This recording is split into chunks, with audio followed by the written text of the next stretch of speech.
que é a análise da decisão saneadora do processo.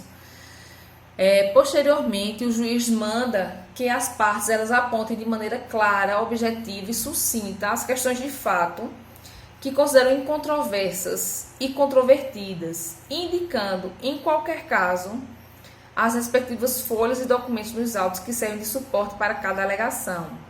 E quanto às controvertidas, especificar as provas que pretendem produzir, além da documental, já colecionada ao caderno processual. Ou seja, o juiz pede ainda, como forma de cooperação, que as partes, vocês já viram que no despacho saneador, a gente só vai produzir prova numa audiência de instrução com relação aos fatos controversos, certo? Se todos os fatos forem incontroversos, a gente tem o julgamento antecipado da lide. Não é marcada a audiência de instrução, certo? E julga o processo conforme o seu estado.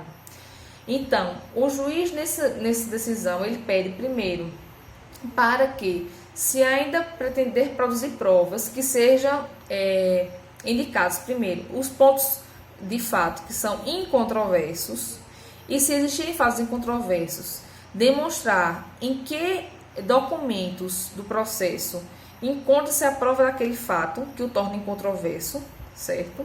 E com relação aos controvertidos, aponte-se quais são esses fatos controvertidos e quais são as provas que se pretende produzir para trazer uma segurança e uma verdade com relação àqueles fatos alegados.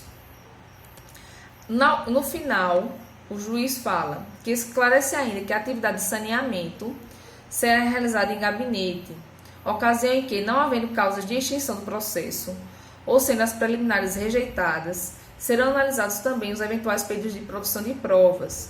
Não havendo provas a serem produzidas, ou sendo os requerimentos de prova indeferidos, as partes ficam desde já intimadas através dos patronos, que será proferido o julgamento antecipado da lide.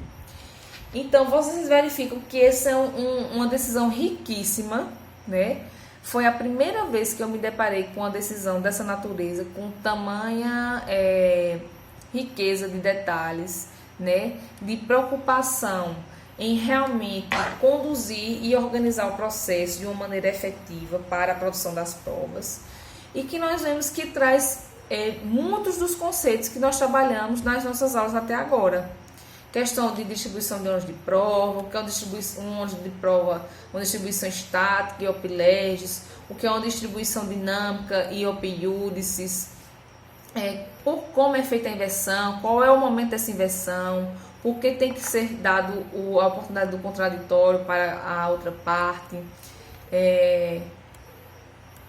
como é que é feito o saneamento, como é que é a questão dos pontos controvertidos e incontroversos de fato, alegados na demanda. E aí, quando você analisa essa decisão, dá para vocês tirarem muita lição do que foi estudado teoricamente e ver isso na prática.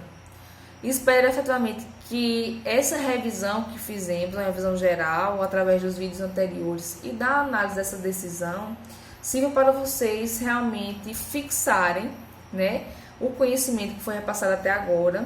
Espero que vocês tenham aproveitado bastante os conhecimentos sobre teoria geral das provas.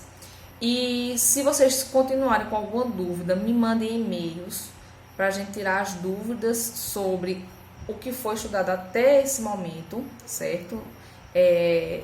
Na disciplina.